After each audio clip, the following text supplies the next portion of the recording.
నమస్కారం అండి. ఇవాళ మంచి టాపిక్ గురించి చెప్పుకుందామండి. దేవుడికి దగ్గర అవ్వటానికి మనకి లోపల ఒక ప్రపంచకమే ఉందండి. బాహ్య ప్రపంచకం కాక మన శరీరం లోపల ఒక ప్రపంచకమే ఉందని చెప్పచ్చు. అయితే మనము ఓం చెప్తాం కదండి, ఓం అనుకుంటాం కదా. ఆ ఓం మామూలుగా అనుకుంటే దానుకున్నంత పవర్ దేనికి లేదండి. అది ప్రణవనాదము. మళ్ళీ భగవంతుడు ఫస్ట్ సృష్టించిన పదం అదే, యూనివర్సల్ శబ్దం అండి అది. అయితే ఈ ఓం అనేది మామూలు ధ్యానం చేయడానికి ఓం అనుకోవచ్చు, ఓం అట్లా అనుకోవచ్చండి. కాకపోతే మనం దేవుణ్ణి చేరుకోవాలంటే అది నిర్వికల్ప సమాధి స్థితిని చేరుకోవడానికి బాహ్య ప్రపంచంలో అన్ని సుఖాలు పొందుతూ చక్కగా దేవుడికి దగ్గర దేవుడిలో ఐక్యం అవ్వటానికి మళ్ళీ జన్మ లేకుండా ఉండాలంటే ఇట్లా మనం ఈ వేరే విధంగా ఓం శబ్దం ఇట్లా ఈ విధంగా పలకాలండి. దానికి మాత్రం ఆ ఊ అనాలండి. ఆ ఊ అంటే మన ఈ మూడు పలకాలండి. అయితే దీనికి మన శరీరంలో చక్రాలు ఉన్నాయండి. వెన్నెముక వెనుక భాగాన మనకి శక్తి కేంద్రాలు అంటారు. వెన్నెముక చక్ర కింద భాగం నుంచి కింద భాగం నుంచి మన 6 చక్రాలు ఉన్నాయి మన శరీరంలో. అయితే ఆ చక్రాలను మనం యాక్టివేట్ చేసుకోవాలండి. బాగా పుణ్యం చేసుకున్న వాళ్ళకి బాహ్య ప్రపంచంలో స్థూల శరీరము, సూక్ష్మ శరీరం అంటామండి. దీన్ని సూక్ష్మ శరీరము, ఇక్కడ సూక్ష్మ శరీరం, ఇది స్థూల శరీరం ఇదంతా.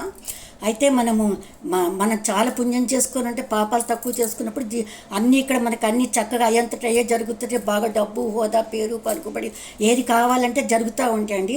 వాళ్ళకి చక్రాలన్నీ యాక్టివేట్లో ఉంటాయి. ఒకవేళ మన పాపం ఎక్కువ చేసుకుంటే ఏ పని జరగదు. మనకి డబ్బుకి ఇబ్బంది, పని ఇబ్బంది, ప్రతిదానికి మాటలు అంటాము, చులకన చేయటము, ఇక ఆ రోగాలు ఎన్ని బాధలు అంటే ఎన్ని ఉండాలో అన్ని ఉంటాయండి. అయితే దానికోసం మనము చక్రాలను యాక్టివేట్ చేసుకోవాలన్నమాట అండి. అటువంటిప్పుడు చక్రాలను యాక్టివేట్ చేసుకోవాల్సి వస్తుంది. చూడండి, ఒక గది బూజు పట్టుంటే మనం ఆ గదిలోకి వెళ్ళలేం కదా. అదే గదిని శుభ్రం చేసుకుని ఉంటే ఆ గది వల్ల మనకి చాలా ఉపయోగం ఉంటుంది. మన లైఫ్ అంతా అందులో ఎంజాయ్ చేసుకుంటూ సంతోషంగా బతకచ్చు.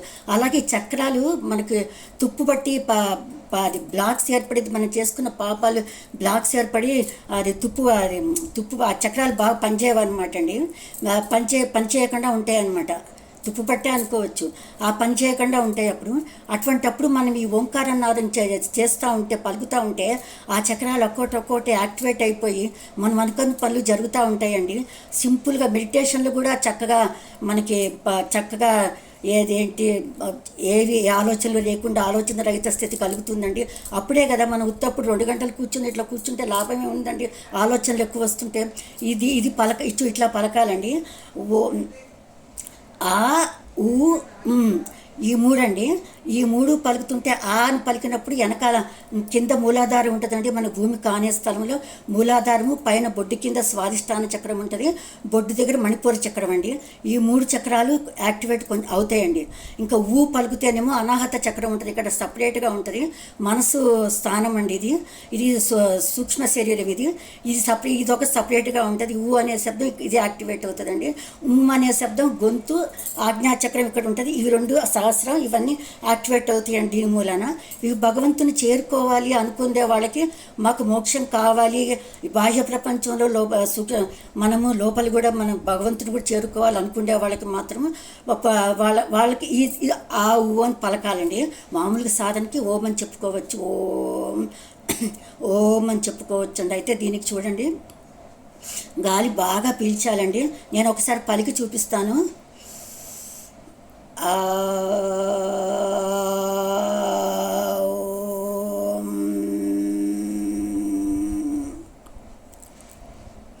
ఇంకోసారి అండి,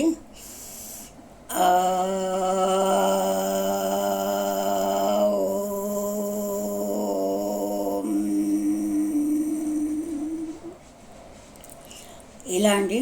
ఇంకా ముక్కుతో గాలి పీల్చేసి ఆపేసి పలకాలండి. చిన్నగా పలకచ్చు, నేను వినపడదని కొంచెం పెద్దగా చెప్పాను. మనం చిన్నగా చెవికి వినిపించంతే పలకచ్చు అండి. ఆ ఓ ఉం, ఆ ఊ ఉం, ఈ 3 పలకాలండి. ఈ 3 పలకటం వల్ల ఎంత లాభాలు ఉన్నాయండి. మొండి రోగాలు కూడా అయ్యంతటవే తగ్గిపోతాయండి. క్యాన్సర్లు ఇట్లాంటివి కూడా చక్కగా ఉచ్చరిస్తుంటే మనకి ఏది కావాలంటే జరుగుద్ది. భయాలున్నా పోతాయి, ఈ షుగర్ వ్యాధి తగ్గుద్ది, అన్నీ మనకు కావాల్సిన డబ్బు, హోదా అన్నీ కలుగుతుంది. మెడిటేషన్లో చక్కగా నిర్వికల్ప సమాధి స్థితి కలుగుతుందండి. చక్కగా ఇలా చేసుకొని మీరు సంతోషంగా హ్యాపీగా బాహ్య ప్రపంచంలో ఉంటారని ఆశిస్తున్నానండి. అయితే ఈ మనసు అనేది ఆజ్ఞాచక్రంలో ఉంటుంది కదండి. ఇది ఈ మనసు అనేది ఇక్కడ సూక్ష్మ శరీరం ఉంటుంది కదండి. ఇక్కడే మనకు కామ్గా ఉంటుంది. బాధ వచ్చినా సంతోషం వచ్చినా ఇక్కడి నుంచే స్టార్ట్ అవుతుంది. ఇది ఆజ్ఞాచక్రం సమాధిగా ఉంటుందండి. ఇది సపరేట్గా ఉంటుంది. ఇది యాక్టివేట్ అవుతేనే మన అన్ని పనులు చక్కగా చేసుకోగలటం. అన్ని ఏది కావాలంటే అది మన కాళ్ళ దగ్గరికే వస్తుందండి. చక్కగా మీరు చేసుకొని సంతోషంగా ఉంటారని ఆశిస్తున్నానండి.